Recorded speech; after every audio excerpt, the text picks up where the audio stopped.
Hi बच्चा, अस्सलाम वालेकुम and good morning. Welcome back to Franklin Biology classes, and this is our series for previous year questions. And right now we are discussing about the first part of human physiology, that is digestion and absorption. और अभी तक हमने 40 questions को solve किया है जो previous year में exams में पूछे गए हैं.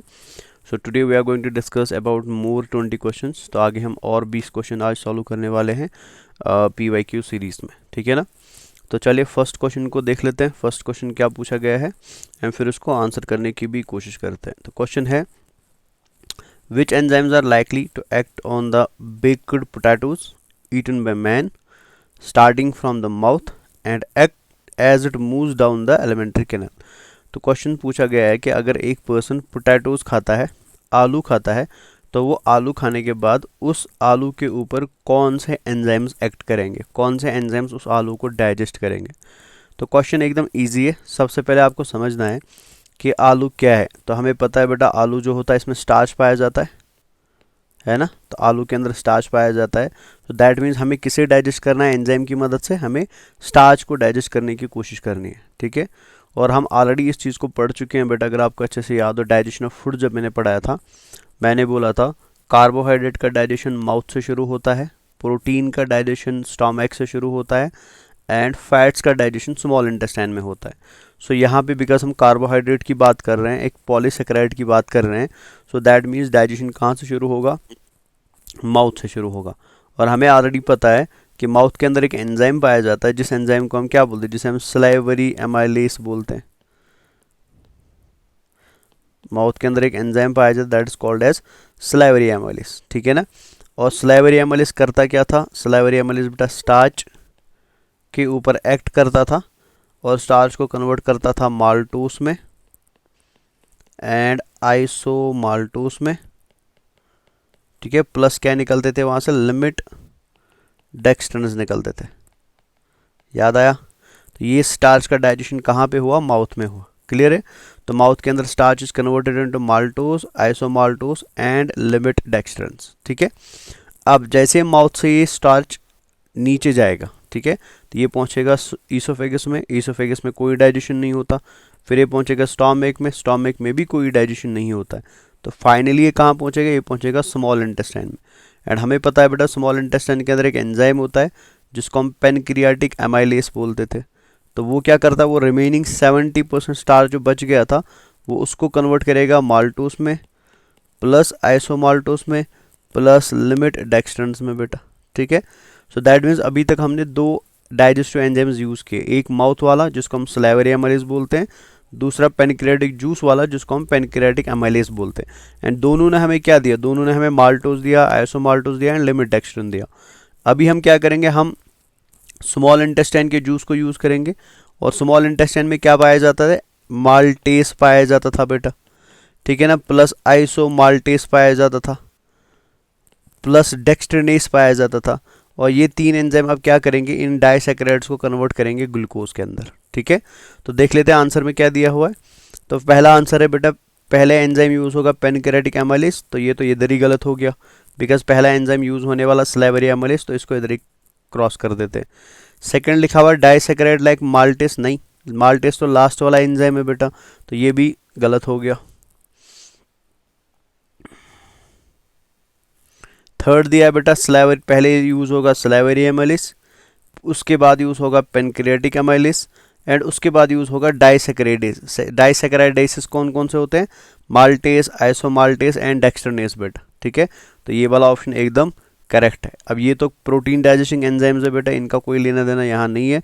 तो करेक्ट आंसर कौन सा आएगा इसका, the correct answer is this one बच्चा. तो ये करेक्ट आंसर हो गया. ठीक है. तो सलाइवरी एमाइलेस कन्वर्ट करेगा बेटा स्टार्च को into maltose, isomaltose and limit dextrin. फिर पेनक्रियाटिक एमाइलेस करेगा बेटा माल्टोस, आइसोमाल्टोस और लिमिट डेक्सट्रिन, रिमेनिंग 70% स्टार्च को. एंड फाइनली इन दोनों के प्रोडक्ट्स को बेटा मोनोसेकेराइड में कन्वर्ट कौन करेगा, डाइसैकेराइडेसिस करेंगे, जिसमें से माल्टेस आता है और आइसोमाल्टेस आता है. ठीक है. तो ये क्वेश्चन पूछा गया है 2013 में नीट के अंदर. चलिए अब नेक्स्ट क्वेश्चन पे आते हैं. तो ये है क्वेश्चन नंबर 42 सीरीज़ का. एंड क्वेश्चन जो पूछा गया है बेटा, वो पूछा गया है, if for some reason our goblet cells are non-functional, this will adversely affect। मतलब अगर हमारी बॉडी के अंदर गॉबलेट सेल्स काम नहीं कर रही है, ठीक है ना, बिकॉज हमें पता है बेटा गॉबलेट सेल हमारे स्टोमक में भी होती है और हमारे स्मॉल इंटेस्टाइन में भी होती है। तो इमेजिन कर लीजिए कि वो गॉबलेट सेल्स काम नहीं कर रही है, सो दैट मीन्स म्यूकस का प्रोडक्शन नहीं हो रहा है। तो इनके काम ना करने की वजह से किसको सबसे ज़्यादा फ़र्क पड़ेगा, किस पे सबसे ज़्यादा इफेक्ट पड़ेगा। तो सबसे पहले हम याद रखेंगे कि हमारे इंटेस्टाइनल म्यूकोसा के अंदर, ठीक है, या हमारे इंटेस्टाइनल एपिथेलियल टिश्यू के अंदर गॉबलेट सेल्स पाई जाती है जो क्या रिलीज करती है, म्यूकस रिलीज करते हैं, जो मैं आपको ऑलरेडी बता चुका हूँ बेटा। म्यूकस क्या करता है बेटा, सबसे पहले म्यूकस लुब्रिकेट करता है फूड को ताकि वो ईजिली क्या हो सके, पास हो सके, मतलब ये फूड को चिपचिपा बनाएगा ताकि फूड एलिमेंटरी कैनाल से ईजिली क्या हो सके, पास हो सके बेटा।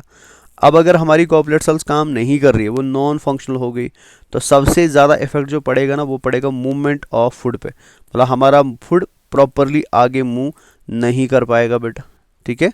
तो देख लेते क्या लिखा है यहाँ पे। पहला लिखा है प्रोडक्शन ऑफ सोमैटोस्टैटिन, इसका तो कोई लेना देना सोमैटोस्टैटिन से है नहीं बेटा, तो ये नहीं आएगा बिकॉज वो हार्मोन है और हार्मोन और म्यूकस का कोई आपस में कनेक्शन है नहीं। Secretion of sebum from the sebaceous glands, तो ये तो बेटा स्किन का रिलेटेड है, सेबेशियस ग्लैंड तो स्किन में पाए जाते थे, म्यूकस एंड स्किन का भी कोई आपस में काम वाम है नहीं। मैचुरेशन ऑफ स्पर्म्स बेटा ये तो दूर तक कोई रिलेशन है नहीं इनमें बेटा। लास्ट वाला क्या है बचा, smooth movement of food down the intestine, तो ये इसका करेक्ट आंसर हो गया। अगर यहाँ पे बेटा एसिड के रिलेटेड कोई चीज़ लिखी होती, ठीक है, HCl के रिलेटेड कोई चीज़ लिखी होती तो वो भी यहाँ पे हम आंसर कर सकते थे, लेकिन यहाँ पे कोई HCl वाली चीज़ लिखी नहीं है ना। यहाँ पे सिंपल क्या लिखा है बेटा, हार्मोन्स के बारे में लिखा है, स्पर्म के बारे में लिखा है, तो इनमें से तो कोई भी है नहीं, तो मोस्ट अप्रोप्रिएट आंसर कौन सा आएगा, smooth movement of food down the intestine आएगा, ठीक है। तो ये पूछा गया है 2010 में ये क्वेश्चन, तो इंपॉर्टेंट क्वेश्चन है बच्चा। नेक्स्ट क्वेश्चन पे आते हैं, क्वेश्चन नंबर 43। क्वेश्चन नंबर 43 है, if for some reason the parietal cells of the gut epithelium become partially non-functional, what is likely to happen। मतलब अगर किसी कारण बेटा हमारे स्टोमक की पैराइटल सेल्स ने काम करना बंद कर दिया, मतलब वो प्रॉपरली काम नहीं कर पा रही है, तो क्या हो सकता है। तो हम सबसे पहले इसकी हिस्ट्री जानते हैं। हमें ऑलरेडी पता है पैराइटल सेल्स को हम ऑक्जेंटिक सेल्स भी बोलते हैं, जो क्या रिलीज करते हैं, जो HCl रिलीज करती है, ऑलरेडी पता है, ठीक है। और HCl की वजह से बेटा हमारे स्टोमक का pH क्या होता है, एसिडिक होता है। प्लस इसके अलावा इनसे क्या निकलता है, इंट्रिंसिक कैसल्स इंट्रिंसिक फैक्टर निकलता था, CIF निकलता था, दो चीज़ें निकलती थी ना, HCl निकलता था एंड CIF निकलता था, ये हम ऑलरेडी पढ़ चुके हैं। अब HCl क्या करता था, वो पेप्सिनोजन को कन्वर्ट करता था पेप्सिन में, प्रोरेनिन को कन्वर्ट करता था रेनिन में, और वो दोनों मिलकर मदद करते थे प्रोटीन की डाइजेशन में। अब इमेजिन कर लीजिए कि अगर आपकी पैराइटल सेल्स काम नहीं कर रही है, पार्शली काम कर रही है, तो सबसे पहले किस पे इफेक्ट पड़ेगा, प्रोटीन डाइजेशन पे इफेक्ट पड़ेगा। दूसरा बेटा आपकी RBC मैचुरेशन पे फ़र्क पड़ेगा। तीसरा विटामिन B12 के एब्जॉर्प्शन पे फ़र्क पड़ेगा, ठीक है ना। तो ये तीन चीज़ें हम ऑलरेडी पढ़ चुके हैं। अब इन तीन में से हम देखते हैं हमें ऑप्शन में क्या दिया गया है, उसी अकॉर्डिंग हम ऑप्शन को टिक करेंगे। तो ये पूछा गया है 2010 में, ये क्वेश्चन इंपॉर्टेंट क्वेश्चन है बेटा, तो इनको टिक कर लेते हैं। तो देख लेते, पहले लिखा है the pancreatic enzymes and specially the trypsin and lipase will not work efficiently, ठीक है ना। तो ये तो हमें ऑलरेडी पता है बच्चा कि ट्रिप्सिन का एक्टिवेशन HCl से नहीं होता है, लाइपेस एंजाइम का एक्टिवेशन HCl से नहीं होता है, उनको एक्टिवेट करने के लिए एंटीरोकाइनेज चाहिए, पढ़ा है ना हमने बेटा, इनको एक्टिवेट करने के लिए एंटीरोकाइनेज चाहिए। तो इनका तो कोई लेना देना HCl से है नहीं, सो दैट मीन्स ये ऑप्शन नहीं आएगा, this is the wrong option, ठीक है। सेकंड दिया हुआ है बेटा, the pH of stomach will fall abruptly, मतलब pH जो स्टोमक का वो डिक्रीज होगा।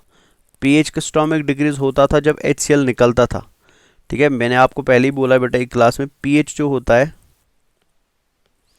pH जो होता है वो इनवर्सली प्रोपोर्शनल होता है बेटा किसके, H पॉजिटिव आयंस के।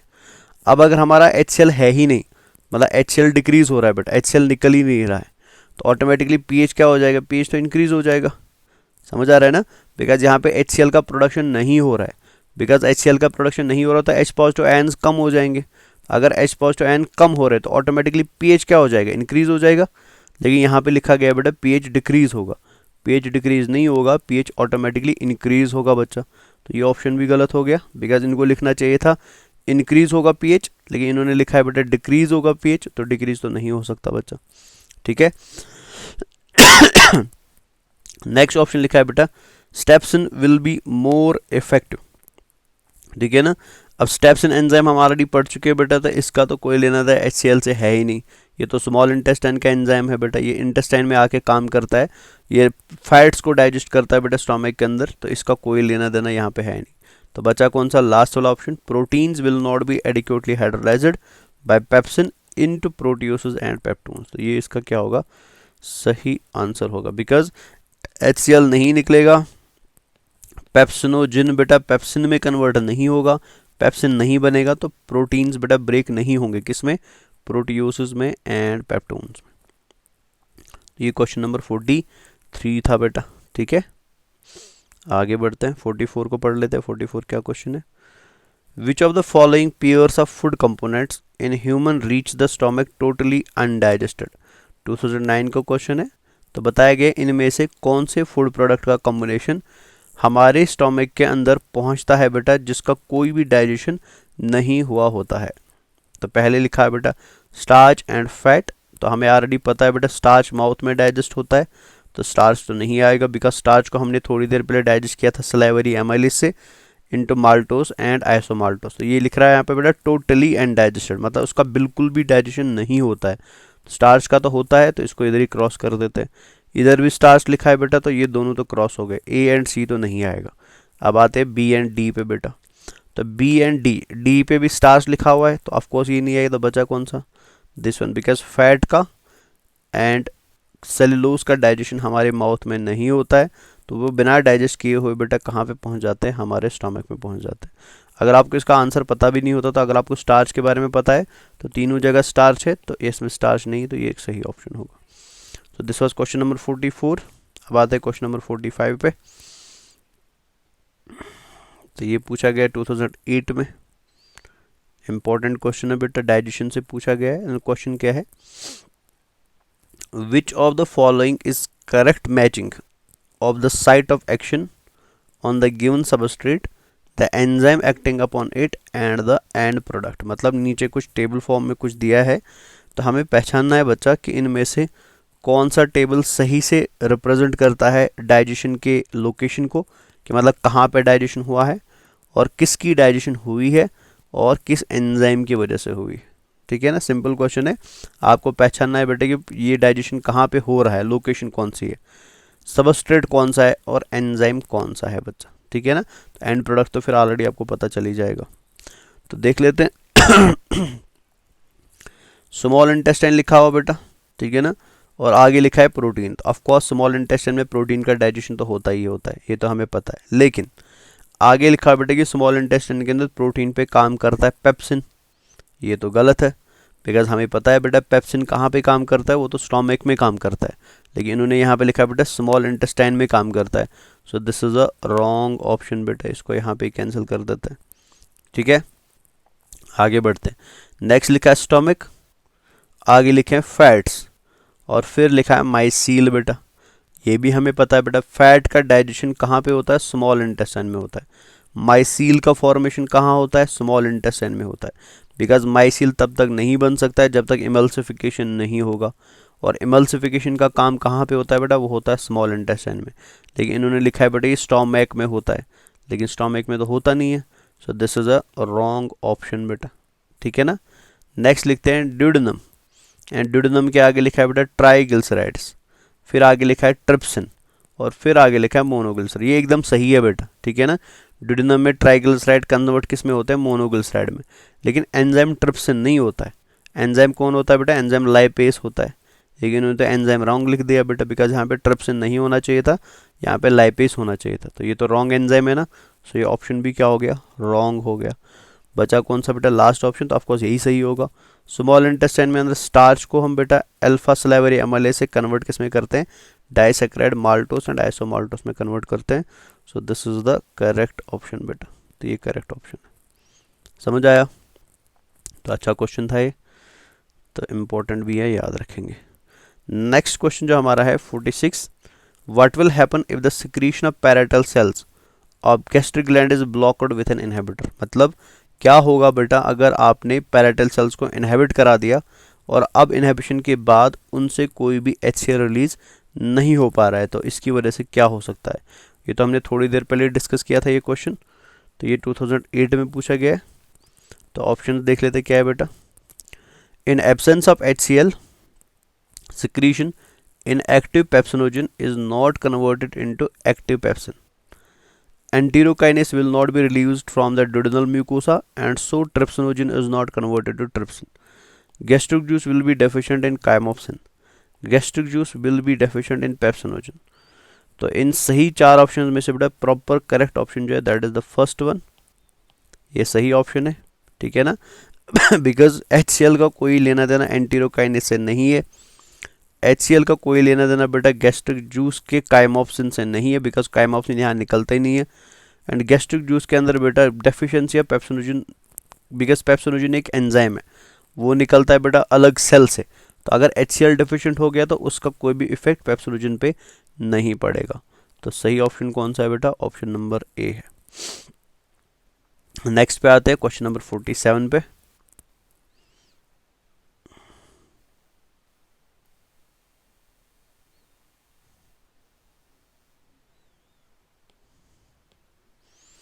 Hydrolytic enzymes which act on low pH are called as, यहाँ पे कुछ एंजाइम्स दिए 2002 में क्वेश्चन पूछा गया है। तो क्वेश्चन में कुछ एंजाइम्स दिए और हमें इनमें से देखना है कि कौन सा हाइड्रोलिटिक एंजाइम, कौन सा कोवेलेंट बॉन्ड को तोड़ने वाला enzyme with the help of water addition बेटा लो pH पे काम करता है, ठीक है ना। तो पहला लिखा है प्रोटीएस, प्रोटीन डाइजेस्टिंग एंजाइम्स। दूसरा लिखा है एमाइलेसिस, कार्बोहाइड्रेट डाइजेस्टिंग एंजाइम्स। तीसरा लिखा है हाइड्रोलिसिस बेटा, हाइड्रोलिसिस में तो ये सारे एंजाइम्स आएंगे। लास्ट लिखा है पर ऑक्सीडेसिस, ठीक है। तो हमें ऑलरेडी पता है बेटा पर ऑक्सीडेज जो होता है बेटा, अगर मैं शुरुआत उधर से ही करूं तो पर ऑक्सीडेज एक आयरन कंटेनिंग एंजाइम है जो मेनली प्लांट्स में पाया जाता है, ठीक है। बट बिसाइड्स प्लांट्स ये आपको ल्यूकोसाइट्स के अंदर एंड मिल्क में भी देखने को मिलेगा। और इसका काम क्या होता है बेटा, इसका काम होता है ऑक्सीडेशन का, ठीक है ना। किसका ऑक्सीडेशन करना, हाइड्रोजन पर ऑक्सीडाइज का ऑक्सीडेशन करना, मतलब H2O2 हमारी बॉडीज़ में बनता है या प्लांट्स में बनता है। तो ये एंजाइम क्या करता है, ये H2O2 को बेटा ऑक्सीडाइज करता है इनटू वाटर एंड ऑक्सीजन, ये इसका काम होता है। और ये कहाँ पे पाया जाता है, ये प्लांट्स में पाया जाता है और हमारी बॉडी के अंदर ल्यूकोसाइट्स WBCs में पाया जाता है। तो ये इसका तो कोई लेने देना हमारे डाइजेस्टिव सिस्टम से है नहीं, तो परऑक्सीडेज तो नहीं आएगा बच्चे, पहले इसको हटा देते हैं, ठीक है। नेक्स्ट सारे डाइजेस्टिव एंजाइम्स हाइड्रोलिसिस होते हैं। अब सब तो नहीं आ सकते ना, बिकॉज सब में से कुछ एसिडिक है, कुछ बेसिक है, कुछ न्यूट्रल है, लेकिन इन्होंने सबका नाम लिख दिया, तो हाइड्रोलिसिस तो नहीं आएगा बेटा। अल्फा सलाइवरी एमाइलेज चाहे माउथ का हो या हमारे स्मॉल इंटेस्टाइन का हो, दोनों बेसिक pH पे काम करते हैं, हमें ये ऑलरेडी पता है बेटा।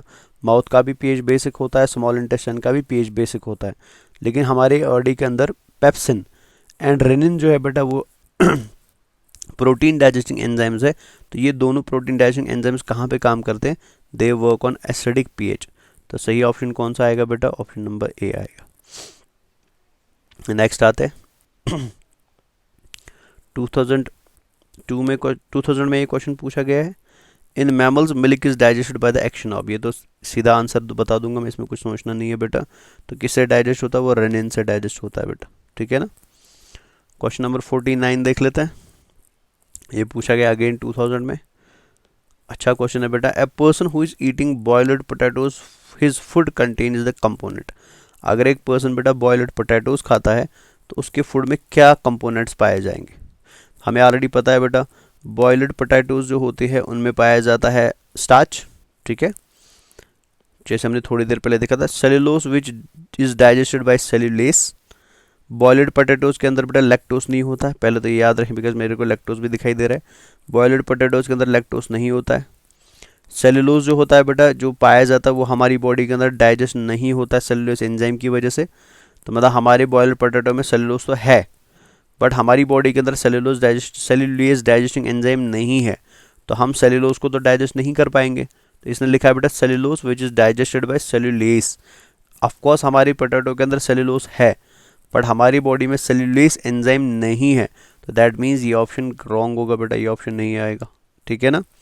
फिर लिखा है स्टार्च विच इज डाइजेस्टेड, फिर लिखा है lactose which is not digested. अब पोटैटोज में तो लैक्टोस कहाँ से आएगा बेटा, इनमें लैक्टोस नहीं होता है।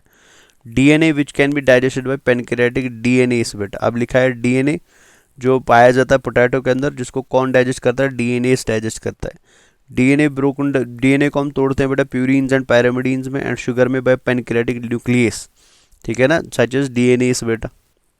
अब इसमें सही ऑप्शन जो आएगा वो कौन सा आएगा, ऑप्शन बी आएगा बेटा, बिकॉज स्टार्च होता है, स्टार्च को हम डाइजेस्ट करते हैं बेटा हमारी बॉडी के अंदर, ठीक है ना।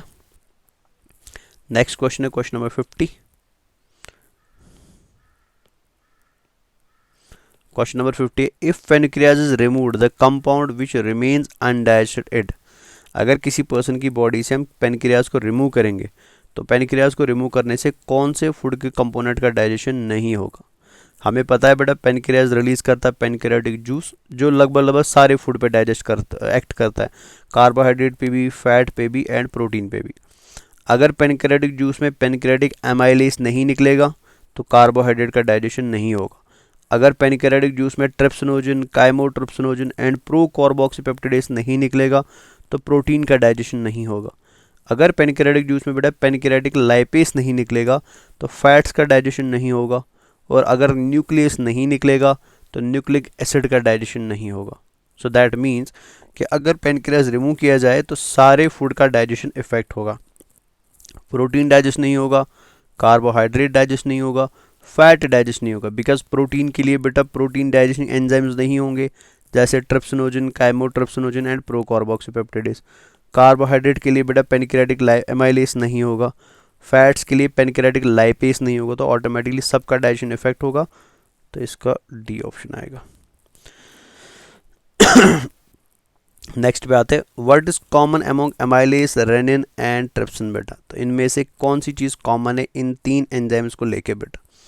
एमाइलेज ले लीजिए, रेनिन ले लीजिए एंड ट्रिप्सिन ले लीजिए बेटा, ठीक है। ये सब के सब एंजाइम्स जो होते हैं आर प्रोटीन डाइजेस्टिंग ये प्रोटीन्स होते हैं बेटा, ठीक है ना। सो इन कॉमन अगर देखें कि these are produced in stomach, नहीं, इनमें से बेटा खाली रेनिन स्टोमक में बनता है, बाकी कोई स्टोमक में नहीं बनता, तो ये ऑप्शन तो नहीं आएगा।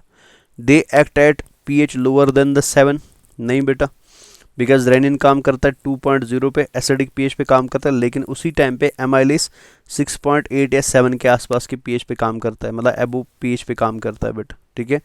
These are all proteins, they are proteolytic enzymes. इनमें से बेटा रेनिन प्रोटियोलाइटिक एंजाइम है, ट्रिप्सिन प्रोटियोलाइटिक एंजाइम, लेकिन एमाइलेज प्रोटियोलाइटिक एंजाइम नहीं है, ये कार्बोहाइड्रेट डाइजेस्टिंग एंजाइम होता है। सो सही ऑप्शन जो है बेटा that is option number C, because ये सब के सब क्या होते हैं, enzymes are proteins in nature, ये सब के सब प्रोटीन के बने होते हैं। हमने पढ़ा ना all enzymes, most of the enzymes are proteins, तो ये भी प्रोटीन का बना है, ये भी प्रोटीन का बना है और ये भी प्रोटीन का बना है, तो सही ऑप्शन बेटा ऑप्शन नंबर सी आएगा। तो देखो क्वेश्चन को कहाँ से कहाँ घुमा दिया, तो ये क्वेश्चन एक्चुअल में बायोमोलिक्यूल का है, वो घुमा के कहाँ पे पूछा बेटा, आपको डाइजेशन में पूछा, ठीक है। तो इंपॉर्टेंट क्वेश्चन है बेटा। क्वेश्चन नंबर 52 पे आता है, choose the correct enzyme substrate pair. इनमें से देखना है कि कौन सा एंजाइम किस सबस्ट्रेट को डाइजेस्ट करता है, करेक्टली देखना है।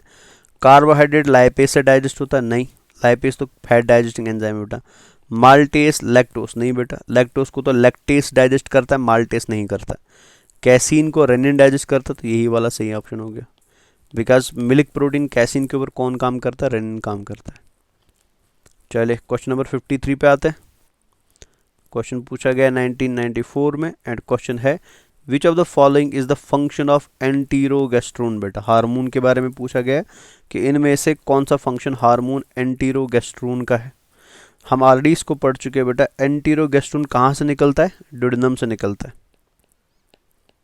एंटीरोगेस्ट्रोन हार्मोन कहाँ से निकलता है बेटा, ड्यूडेनम से निकलता है। जो कराता क्या है बेटा, जो गैस्ट्रिक कॉन्ट्रैक्शंस को डिले करवाता है, ठीक है, स्लो करवाता है। ये चर्निंग मूवमेंट जो हमारे स्टोमक में होती है ना, उन चर्निंग मूवमेंट्स को क्या करवाता है, स्लो डाउन करवाता था। मतलब नॉर्मली मोर्टालिन चर्निंग मूवमेंट्स को जल्दी जल्दी करवाता है, लेकिन एंटीरोगेस्ट्रोन उसके उल्टे काम करेगा, वो गैस्ट्रिक मूवमेंट्स को या चर्निंग मूवमेंट्स को स्लो करा देगा। जब गैस्ट्रिक मूवमेंट स्लो होगी तो ऑटोमेटिकली क्या होगा बेटा, फूड जो स्टोमक से बाहर आएगा ना, वो स्लोली स्लोली बाहर आएगा बेटा, ठीक है ना। एंड इसके अलावा ये गैस्ट्रिक जूस के रिलीज को क्या करवाता है, ये इसको रोक देता है। इट इनहेबिट्स और stops the secretion of gastric juice बेटा, ठीक है। तो देख लेते हैं क्या ऑप्शंस दिए बेटा। It inhabits the secretion of gastric juice, it stimulates the secretion of digestive juice in the stomach, it stimulates the flow of pancreatic juice, it regulates the flow of bile बेटा, ठीक है। तो सही option कौन सा आएगा, first वाला, because ये दो काम करवाता है। पहला ये डिले कराता है कॉन्ट्रैक्शन को, दूसरा ये गैस्ट्रिक जूस के रिलीज को डिक्रीज कराता है, स्लो डाउन कराता है बेटा। तो ये इसका सही ऑप्शन होगा। क्वेश्चन नंबर 54 पे पहुंचते हैं। तो क्वेश्चन पूछा गया which of the following is correct pairing of site of action and substrate of rennin, मतलब इनमें से रेनिन कहाँ पे काम करता है और किस सबस्ट्रेट पे काम करता है। ये मेरे को बोलने की ज़रूरत नहीं है बच्चा, इसको डिस्कस करने की भी ज़रूरत नहीं है, बिकॉज ये ऑलरेडी आपको पता है। रेनिन स्टोमक में काम करता है और किसके ऊपर काम करता है, कैसीन प्रोटीन के ऊपर काम करता है, ठीक है ना। तो ऑलरेडी आपको पता ही है। चले, most of the fat digestion occurs in, ये भी ऑलरेडी आपको पता है, इसको ज़्यादा डिस्कस करने की ज़रूरत नहीं है। फैट डाइजेशन मोस्टली इनमें से कहाँ पे होती है, ठीक है ना, rectum, stomach, duodenum and small intestine. Rectum तो बेटा लार्ज इंटेस्टाइन का पार्ट है, तो वहाँ पे तो होगा नहीं, ये तो अंडरस्टैंडेबल है। स्टोमक में कोई फैट डाइजेस्टिंग एंजाइम है नहीं बेटा। ड्यूडेनम के अंदर बेटा सारा डाइजेशन नहीं होता है, ठीक है। तो कंप्लीट डाइजेशन ऑफ फैट कहाँ पे होता है, वो होता है स्मॉल इंटेस्टाइन में। तो इसका सही ऑप्शन स्मॉल इंटेस्टाइन होगा, मतलब ओवरऑल खाली ड्यूडेनम तो एक हिस्सा है ना स्मॉल इंटेस्टाइन का, खाली ड्यूडेनम में नहीं होता है, कंप्लीट स्मॉल इंटेस्टाइन के अंदर इसका बेटा कंप्लीट ब्रेकडाउन होता है। तो इसलिए ऑप्शन डी इसका सही ऑप्शन आएगा। 1993 में क्वेश्चन पूछा है। Question is secretion of gastric juice stopped bye, इनमें से कौन सा गैस्ट्रिक जूस की सिक्रीशन को स्टॉप करता है। ये तो हम थोड़ी देर पहले ही पढ़ चुके हैं बेटा। कौन स्टॉप करता है, एंटीरोगेस्ट्रोन स्टॉप करता है बेटा, ठीक है ना। गैस्ट्रिन की वजह से वो रिलीज होता है पेनक्रियोजाइमिन, तो बेटा इसका काम होता है कॉन्सेंट्रेशन का एंड बाइल को बेटा रिलीज कराने का। ये तो कोलेसिस्टोकाइनिन एंड पेनक्रियोजाइमिन एक ही हार्मोन होते हैं। तो बचा कौन सा, एंटीरोगेस्ट्रोन। तो this is the correct option बेटा।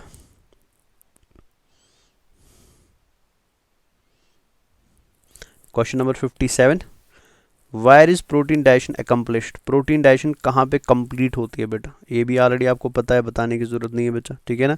तो कहाँ पे होती है, स्टोमक में नहीं, इलियम में, रेक्टम में एंड ड्यूडेनम में। तो ड्यूडेनम में तो शुरू हो जाती है, रेक्टम तो बेटा लार्ज इंटेस्टाइन का पार्ट है, तो बचा कौन सा, ileum. Ileum is the correct answer बेटा।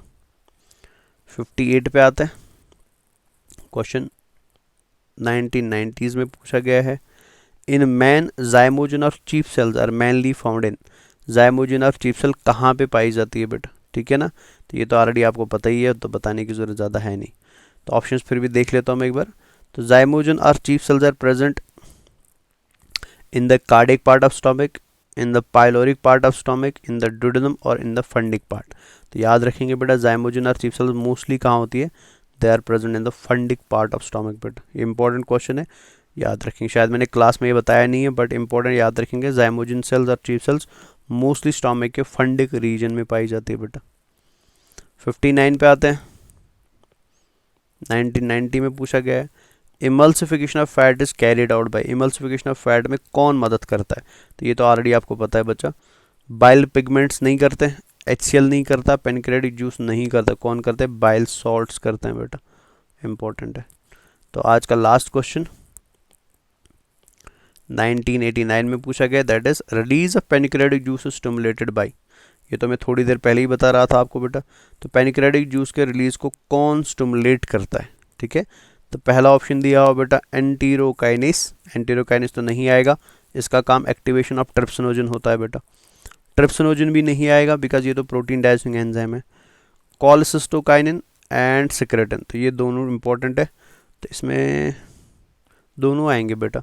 कोलेसिस्टोकाइनिन भी आएगा एंड सिक्रेटिन भी आएगा, ये दोनों क्या कराते हैं, पेनक्रेटिक जूस का रिलीज करवाते हैं। तो बोथ बी एंड डी आएगा बेटा। ऑल्दो इन्होंने बोथ बी एंड डी नहीं दिया, बट आप याद रखेंगे बी भी आएगा और डी भी आएगा।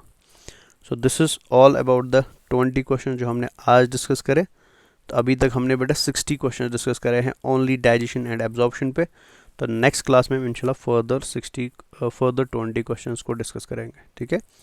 तो टिल देन खुदा हाफिज़ एंड पढ़ते रहिए बच्चा। I will see you in the next class. Take care and bye bye.